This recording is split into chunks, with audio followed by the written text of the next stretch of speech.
Welcome to Suman TV. నేను మీ Suman TV Nag. Kolkata ఇన్సిడెంట్కి సంబంధించింది అంటే ప్రతి ఒక్కరూ జస్టిస్ కోసం పోరాడుతూనే ఉన్నారు. దేశం మొత్తం జస్టిస్ ఎప్పుడెప్పుడు వస్తుందా అనేటువంటి దాంతోనే ఎదురు చూస్తూ ఉన్నారు. అయితే సిబిఐ విచారణ ఎప్పుడైతే చేపట్టడం జరిగిందో అప్పటి నుంచి కొత్త కొత్త కథనాలు బయటకు వస్తూ ఉన్నాయి. గతంలో దీనికి సంబంధించినటువంటి ఒక కల్ప్రిట్ స్టోరీ మనం విన్నాము. ఈ ఇన్సిడెంట్కి సంబంధించింది సిబిఐ ఎప్పుడైతే ఎంటర్ అయిందో కొన్ని ఫైండింగ్స్ అయితే మనం చూడటం జరిగింది, కొన్ని ఫాల్ట్స్ కూడా మనం వినటం జరిగింది. అయితే అవేంటి అండ్ సిబిఐ ప్రొసీడింగ్స్ ప్రకారం ఫర్దర్గా ఏ విధంగా ఉండే అవకాశం ఉంటుంది, జస్టిస్ ఎప్పుడు వచ్చే అవకాశం ఉంటుంది అనేది ఈరోజు మనతో పాటు అడ్వకేట్ రవీంద్రనాథ్ గారు ఉన్నారు. వారి మాటలోనే తెలుసుకుందాం. Hello sir. హాయ్ అండి నాగరాజ్ గారు. సార్, సిబిఐ ఎప్పుడైతే ఎంటర్ అయిందో త్వరితగతిన న్యాయం జరుగుతుంది అనుకున్నటువంటి వాళ్ళు చాలామంది ఉన్నారు. అయితే కొన్ని ఫైండింగ్స్ అటాప్సీ రిపోర్ట్ ప్రకారం కొన్ని ఫైండింగ్స్ ఏం స్పెక్యులేట్ అయ్యాయి, ఏవైతే ఫైండింగ్స్ ఉన్నాయో నిజంగా అటాప్సీ రిపోర్ట్ ప్రకారం ఏం చెప్తుంది అనేటువంటిది ఎలా ఉంది? హైకోర్టు ఈ విషయంలో ఎంటర్ అయిన తర్వాత నాగరాజ్ గారు, సిబిఐ అన్నది అంటే హైకోర్టు గైడ్లైన్స్ ప్రకారం సిబిఐ దీని ముందుకు వచ్చింది. లోకల్ పోలీసులు కాకుండా సిబిఐ వాళ్ళు దీని మీద ఇంటరాగేషన్ స్టార్ట్ చేశారు. సో సిబిఐ అనేది ఒక స్పెషల్ ఒక దర్యాప్తు సంస్థ. ఇది CBI central bureau of investigation. వీళ్ళకి కొన్ని గైడ్లైన్స్ ఉంటాయి. లీగల్గా చెప్పాలంటే సెక్షన్ సిఆర్పిసిలో సెక్షన్ 161, 162 ఇవన్నీ కూడా సిబిఐ వరకు క్లియర్ ఇంటరాగేషన్స్ ఇస్తుంది అనమాట, గైడెన్స్ ఇస్తారు. అంటే ఇక్కడ రెండు రకాలుగా వాళ్ళు చేస్తారు. ఒకటి సాక్షుల్ని విచారించడం, అనుమానితుల్ని విచారించడం. అంటే విట్నెస్ అన్ని అంటే ఐడెంటిఫై చేస్తారు, సాక్షులందరినీ కూడా. అక్కడ ప్రత్యక్ష సాక్షులు కావచ్చు, పరోక్ష సాక్షులు కావచ్చు, ఎవిడెన్సెస్, ఫోరెన్సిక్ రిపోర్ట్స్ తీసుకోవడం, అటాప్సీ రిపోర్ట్స్ తీసుకోవడం, ఆయా అక్కడ సందర్భంలో ఫోన్ రికార్డింగ్స్ ఏమేమి జరిగాయని కూడా కలెక్ట్ చేస్తారు. దీనిలో భాగంగా మనకి ఈరోజు మార్నింగ్ అటాప్సీ రిపోర్ట్ రిలీజ్ అయింది బయటకు మన న్యూస్లోకి. సో అటాప్సీ రిపోర్ట్ ప్రకారం అంతకుముందు రిపోర్ట్ కాకపోవడం సంచలనం అవుతున్న సంఘటనలు ఏవైతే ఉన్నాయో దీనికి అటాప్సీ రిపోర్ట్కి కొద్ది తేడా ఉంది. కొన్ని కరెక్ట్గా ఉన్నాయి, కొన్నిటికి డిఫరెన్షియేట్ జరుగుతుంది అక్కడ. అంటే ఫస్ట్ ఏమనుకున్నారంటే ఆమె యొక్క కాలర్ బోను, పెల్విక్ బోన్ ఏదైతే ఉంది ఇది బ్రేక్ చేయబడి ఉంది అని అందులో బాగా మనకి రూమర్స్ జరిగాయి. ఇప్పుడు అటాప్సీ రిపోర్ట్లో ఏమొచ్చిందంటే పోస్ట్ మార్టం రిపోర్ట్లో ఆమె బాడీ మీద ఎటువంటి ఫ్రాక్చర్స్ అయితే లేవు అన్నది కన్ఫర్మ్ జరిగింది. ఈ పెల్విక్ గ్రాండ్ కూడా ఎక్కడ డ్యామేజ్ జరగలేదు. ఇంకొక ఇంపార్టెంట్ థింగ్ ఏంటంటే ఆమె వెజినాలో 155 గ్రామ్స్ ఒక విసిడ్ అంటే ఒక థిక్ ఒక జిగట లాంటి పదార్థం ఏదో ఉంది. అంతకుముందు ఒక డాక్టర్ గోస్వామి గారు అని చెప్పారు. దాని మీద ఆ గోస్వామిని మమతా బెనర్జీ గవర్నమెంట్ ఏం చేశారంటే అతను సస్పెండ్ చేసింది. ఈ internal doctors report, post mortem reports బయట రిలీజ్ చేయకూడదని చెప్పి అప్పటి వరకు మమతా బెనర్జీ అతను సస్పెండ్ చేసింది, గోస్వామి అని ఒక డాక్టర్ని. కానీ ఈరోజు మనకు అటాప్సీ రిపోర్ట్లో అది కన్ఫర్మ్ జరిగింది. ఆమె వెజినాలో 155 గ్రామ్స్ ఒక లిక్విడ్ ఐటమ్ ఉందని చెప్పేసి. సో ఇదొకటి కన్ఫర్మ్ జరిగింది. మూడోది ఆమె బాడీ మీద ఒకరు కాకుండా 2-3 వ్యక్తులు చేశారని ఇంతకుముందు మనం మీడియాలో కన్ఫర్మేషన్ జరిగింది. ఇప్పుడు కూడా అటాప్సీ రిపోర్ట్లో అదర్ దాన్ 1 పర్సన్ ఆమె మీద గ్యాంగ్ రేప్ అన్నది జరిగింది అన్నది అటాప్సీ రిపోర్ట్లో కన్ఫర్మేషన్ జరిగింది. వీటన్నిటికన్నా ఇంపార్టెంట్ థింగ్ ఏంటంటే ఇందులో పాల్గొన్న వ్యక్తులు మెడికల్ స్టూడెంట్స్ సంబంధించిన వాళ్ళు కాదు, బయట వాళ్ళని ముందు అనుకున్న యాక్చువల్లీ రిపోర్ట్ ప్రకారం చెప్పాలంటే. కానీ తర్వాత జరిగేది ఏంటంటే కాస్త మెడికల్ నాలెడ్జ్, ఏ బోన్స్ ఎక్కడ ఉంటాయి, ఏ కార్డ్స్ ఎక్కడ ఉంటాయి, బాడీలో కండరాలు ఎక్కడ ఉంటాయి, మజిల్స్ ఎక్కడ ఉంటాయి, ఇవన్నీ కాస్త బాగా తెలిసిన వ్యక్తులు ఆమె మీద అటాక్ చేశారు అన్నది అటాప్సీ రిపోర్ట్లో కన్ఫర్మేషన్ జరిగింది. దానికి సంబంధించింది కూడా అక్కడ స్టూడెంట్సే చేశారు అయితే. ఎగ్జాక్ట్లీ. ఎందుకంటే ఆమె రైట్ జా ఉంది, దవడ ఎముకలు అది బెండ్ అయి ఉన్నాయి. జనరల్గా తెలియని వాళ్ళు కొడితే ఏమంటే బ్రేక్ అవుతాయి, గట్టిగా కొడితే ఏమవుతుందంటే బ్రేక్ అవుతాయి. బట్ అక్కడ బ్రేక్ జరగల. ఏం జరిగింది, అవి కాస్త షేప్ అవుట్ అయినాయి. ఆ షేప్ అవుట్ అవ్వడం అంటే బాడీలో ఏ నర్వ్ని పట్టుకుంటే అవి షేప్ అవుట్ అవుతుంది. తెలిసిన వాళ్ళు చేయగలుగుతారు అట్లాంటివన్నీ కూడా. డాక్టర్స్కే తెలుసు కదండి, ఫిజియోథెరపీ చేసేటువంటి వాళ్ళకైతే తెలుస్తుంది. ఆ రైట్ జా ఉంటుంది, దవడ ఎముకలు. సో మెడికల్ స్టూడెంట్స్ అంటే మెడికల్ టెర్మినాలజీ తెలిసిన వాళ్ళు, మెడికల్ నాలెడ్జ్ ఉన్న వాళ్ళు మాత్రమే చేయగలుగుతారు. అంటే ఏ యొక్క బోర్ని, ఏ యొక్క నెర్వ్ని పట్టుకుంటే అవి డిస్మెంటల్ జరుగుతుంది. అది అక్కడ జరిగింది, రైట్ జా వైపు డిస్ప్లేస్ అయింది. సో ఇట్లాంటివన్నీ కూడా ఎలా తెలుస్తాయంటే కాస్త మెడికల్ నాలెడ్జ్ ఉన్న వాళ్ళు చేయగలుగుతారు. సో ముందు అవుట్ సైడ్ పర్సన్స్ అనుకున్నారు, కానీ ఇక్కడ జరిగింది అది. మరొకటి ఇంపార్టెంట్ థింగ్ అంటే ఫస్ట్ ఓన్లీ సస్పెక్ట్ చేసింది ఓన్లీ సంజయ్ రాయ్ అనే వ్యక్తి, సింగిల్ పర్సన్ అనుకున్నారు. అది మరలా మన ఇందాక కూడా చెప్పేది అది ఒకరు కాదు, other than gang rape, other than 1 person అక్కడ పార్టిసిపేట్ చేశారండి. అంటే అటాప్సీ రిపోర్ట్ అన్నది ఇట్స్ వెరీ కీలకం అన్నమాట ఒక ఇంపార్టెంట్లో. అయితే ఇక్కడ కీ పాయింట్ ఏంటవుతుంది, ఈరోజు మనకు ఒక 1 అవర్ బ్యాక్ అందే న్యూస్ ప్రకారం ఏంటంటే ఈమె డెడ్ బాడీ ఏదైతే ఈ విక్టిమ్ జరిగిన డెడ్ బాడీని ఇమ్మీడియట్గా దాన్ని క్రిమేషన్ చేస్తున్నారు. క్రిమేషన్ చేయడం అంత తొందర ఏంటని వీళ్ళ పేరెంట్స్ కూడా అబ్జెక్ట్ చేశారు. ఆల్రెడీ అక్కడ లైన్లో ఒక 3-4 ఉంటుండగా అంత అర్జెన్సీగా వాటన్నింటినీ స్టాప్ చేసి వీటి ఎందుకు చేశారు అన్నది వీళ్ళ పేరెంట్స్ కూడా క్వశ్చన్ మార్క్ చేస్తున్నారు. అది రియల్గా క్వశ్చన్ చేయాల్సిందే, అంత హడావుడు అవసరం లేదు. ఎందుకంటే సిబిఐ నుంచి ఫైనల్ ఓకే ఇంకా మనం ఇక్కడ ఎంక్వైరీ చేయాల్సింది ఏమీ లేదు అని సిబిఐ రిపోర్ట్ నుంచి ఎవరైతే హైర్ అథారిటీస్ ఉంటారో వాళ్ళ నుంచి కన్ఫర్మేషన్ లెటర్ వస్తే కానీ, అథెంటికేషన్ లెటర్ వస్తే కానీ అప్పటి వరకు క్రిమేషన్ చేయకూడదు. కానీ ఈ విషయంలో మమతా బెనర్జీ తీసుకున్నటువంటి తొందరపాటు చర్యలు ఇక్కడ కనిపిస్తున్నాయి. ఇప్పటికీ హైకోర్టులో ఉంది, మమతా బెనర్జీ కానీ టీఎంసీ లీడర్స్ ఎవరు ఇన్వాల్వ్మెంట్ ఉంది, ఇప్పటికైనా అలర్ట్ అయితే మంచిది. సో ఇది రెండు కారణాలు, ఒకటి రాజకీయ కారణాలు, ఒకటి technical parameters. So CBI interrogations ఇక్కడ ఇవన్నీ జరిగిన తర్వాత ఇప్పుడు సిబిఐ ఇంట్రాగేషన్ ఏం జరుగుతుంది అంటే 2 రకాలుగా జరుగుతుంది. సాక్ష్యాలను మనం అనుకున్నాం, ఇంకొకటి అనుమానితుల్ని సస్పెక్ట్ చేయడం. ఈ సాక్ష్యాధారంగా ఇప్పుడు ఏం చేశారంటే సాక్ష్యాలు అనేది సేకరించారు. ఇవి ఒక బ్లూటూత్ ఆధారంగా సంజయ్ రాయ్ని తీసుకున్నారు. సాక్షులుగా ఉన్నటువంటి ఎవరైతే ఉన్నారో ముందు రోజు ఈమె ఎవరెవరిని కలిసింది.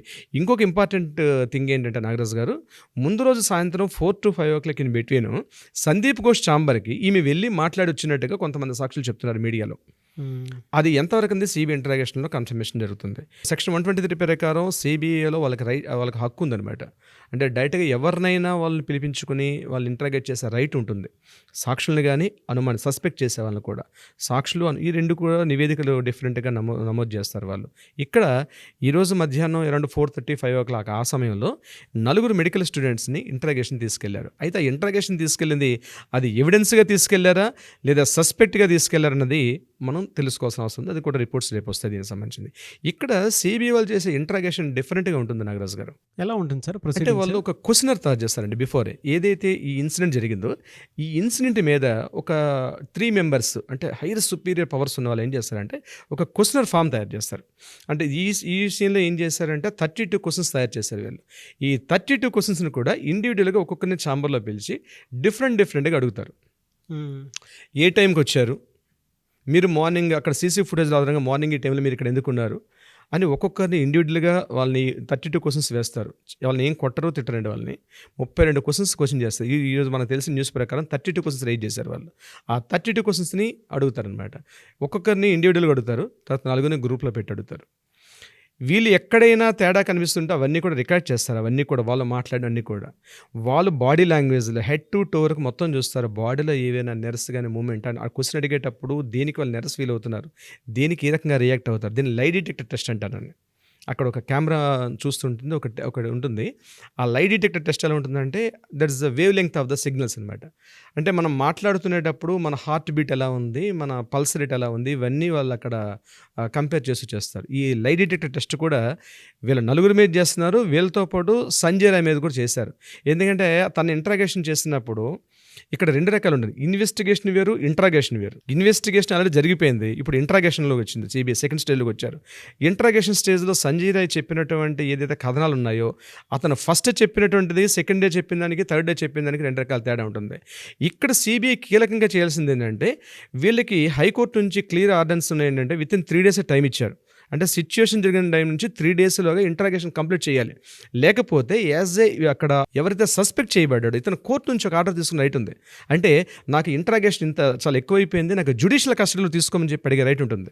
ఓకే, ఎగ్జాక్ట్లీ, ఇది కీ పాయింట్ అనమాట. వీళ్ళు ఆల్రెడీ 13 తీసుకున్నారు. ఆల్మోస్ట్ ఇప్పుడు మనం 18th వచ్చేస్తున్నా తెలిసి 4-5 days అవుతుంది.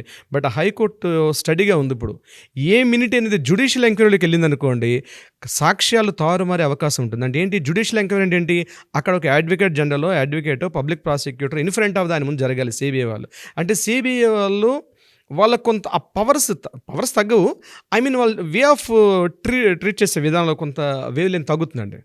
సో నా ఉద్దేశం ఏంటంటే ఎంత ఎర్లీగా వీళ్ళు కంప్లీట్ చేసుకుంటే సిబిఐ డిపార్ట్మెంట్ అంటే అవన్నీ తెలిసి అనుకునే వాళ్ళు జ్యుడిషియల్లోకి వెళ్లకుండా, జ్యుడిషియల్ కస్టడీలోకి వెళ్లకుండా ఈవెన్ ద సిబిఐ కస్టడీ ఉన్నప్పుడే మ్యాక్సిమం ఇన్ఫర్మేషన్ వచ్చినప్పుడు ఇటువంటి కేసుల్లో బాధితులకి న్యాయం జరిగే అవకాశం ఉంటుంది. జ్యుడిషియల్ కస్టడీ వెళ్ళినప్పుడు ఏమవుతుందంటే చాలా డ్రాగన్ అవుతుంది. అంటే పబ్లిక్కే ఎంత ఇన్ఫర్మేషన్ ఉంది సార్, సిబిఐకి అయితే ఇంకా డీటెయిల్డ్ వచ్చేసి ఉంటుంది. అంటే మేము కొద్దిగా లీగల్గా ఉన్నాం కాబట్టి దాని గురించి కొంత అవగాహన ఉంటుంది, చెప్పగలుగుతాం. పబ్లిక్ ఇంత ఉండదు నాగరాజు గారు. యాక్చువల్గా వీళ్ళకి తెలియదు ఏదో సిబిఐ ఇంట్రాగేషన్ చేసేసి అయిపోతుంది. బట్ ఇక్కడ ఏంటంటే ఇండియన్ ఎవిడెన్స్ యాక్ట్ 1862 ప్రకారం ఏం చేస్తుందంటే ఒక అపరాధి మాత్రం బయట ఉన్నా పర్వాలేదు, నిరపరాధి మాత్రం లోపల ఉండే అవకాశం ఉండకూడదు. ఇది మనకి చట్టాలు నేర్పిస్తుంటాయి, రూల్స్ అండ్ రెగ్యులేషన్స్. కాబట్టి బట్ ఈ కేసు ఏదైతే జరుగుతుందో ప్రతి గంటకి వస్తున్న రిపోర్ట్స్ మాత్రం బాధితురాలకి న్యాయం జరగాలి. ముఖ్యంగా మమతా బెనర్జీ, మనం ప్రతి ఎపిసోడ్ చెప్తున్నాం, ఇప్పటికైనా రిజైన్ చేసేసి వైద్యారోగ్య శాఖ మంత్రిగా తన ముఖ్యమంత్రి రాజీనామా చేసి పబ్లిక్ ముందు, ప్రజల ముందు తన నిజాయితీ నిరూపించుకోవాల్సిన అవసరం అయితే ఉంది. రాష్ట్రపతి పాలన అయితే కోరుకుంటున్నారు సార్ అక్కడ. అలా ఎగ్జాక్ట్లీ, రాష్ట్రపతి పాలన కోరుకుంటున్నారు ప్రజలందరూ కూడా. అక్కడ అలానే ఒకటి ఉంది. ఏంటంటే ఇదే ఎందుకంటే ఆ ఇదే తండ్రి ఆవేదన సిచ్యువేషన్ కూడా ఆ విధంగానే ఉంది. అవునండి. ఇదే సిచ్యువేషన్ మీకు యూపీలో జరిగితే యోగి ఆదిత్యనాథ్ గారు ఇదే సీన్‌లో ఉన్నట్లయితే సిచ్యువేషన్ ఇంకో రకంగా ఉండేది నాగరాజు గారు. ప్రజలందరూ కూడా ముక్త కంఠంతో చెప్తున్నారు. ఇది మాకు యూపీలో యోగి ఆదిత్యనాథ్ లాంటి సీఎం గాని మా రాష్ట్రం ఉన్నట్లయితే సిచ్యువేషన్ వేరే విధంగా ఉండేది. అండ్ మన తెలుగు రాష్ట్రాల సీఎంలు ఉన్నా కూడా ఈ పాటికి ఒక డెసిషన్ ఎందుకండి ఇదే వెస్ట్ బెంగాల్‌లో సందేశ్ ఖాళీ సంఘటన జరిగినప్పుడు ఇదే పక్కనే ఇప్పటివరకు ఆ బాధితులకి ఏం న్యాయం జరిగిందని ఇప్పటికే క్వెషన్ మార్క్. ఇప్పటికే న్యాయం జరగల. ఇదే మమతా బెనర్జీ గవర్నమెంట్ జస్ట్ ఒక 5-6 మంత్స్ బ్యాక్ జరిగింది. సందేశ్ ఖాళీ దుర్ఘటన ఇది ఆల్మోస్ట్ సిమిలర్‌గా ఉంటుంది అక్కడ కూడా. అక్కడ కూడా అత్యాచార బాధితులే సందేశ్ ఖాళీ. అదే సిచ్యువేషన్ ఇక్కడ రిపీట్ అవుతుంది. నా ఉద్దేశం ఏంటంటే ఎంత తొందరగా వీలైతే సిబిఐ ఇంట్రాగేషన్ కంప్లీట్ చేసుకొని నివేదికలు తయారు చేసుకొని కోర్టు ముందు హాజరుపరిస్తే బాధితురాలకి న్యాయం జరుగుతుంది, పేరెంట్స్ కూడా న్యాయం జరుగుతుంది. సో దీనికి ఏంటంటే ముక్త కంఠంతో అందరం ఖండిస్తున్నారు. కానీ మెడికల్ కాలేజ్ స్టూడెంట్స్లో ఇంకొక గుడ్ న్యూస్ ఏంటంటే నాగరాజ్ గారు జస్ట్ ఒక 1 అవర్ బ్యాక్ నేను వస్తూ చూశాను న్యూస్ని. మన రాష్ట్ర ప్రభుత్వం ఉస్మానియా కాలేజ్ స్టూడెంట్స్కి 120 కోట్లతోటి హాస్టల్ భవనాలకి కోసం ఇప్పుడే అమౌంట్ శాంక్షన్ చేసింది. మెడికల్ స్టూడెంట్స్ మెడికల్ స్టూడెంట్స్కి కొత్త హాస్టల్ భవన్ జస్ట్ ఇప్పుడే శాంక్షన్ చేశారు ఒక 1 అవర్ బ్యాక్. సార్, అంటే మన తెలుగు రాష్ట్రాల్లో కూడా రానిటువంటి ఇన్సిడెంట్స్ చాలా ఉన్నాయి. దామోదర్ రాజనరసింహ మన ప్రస్తుత వైద్య ఆరోగ్య శాఖ మంత్రి ఆయన జస్ట్ ఇప్పుడే 1 అవర్ బ్యాక్ రిలీజ్ చేశారు. బహుశా ఈ వెస్ట్ బెంగాల్ ఇన్సిడెంట్ పుణ్యమేమో, ఎందుకంటే ఉస్మానియా కాలేజ్ అంటేనే చాలా వరకు డ్యామేజ్ అయినటువంటిది.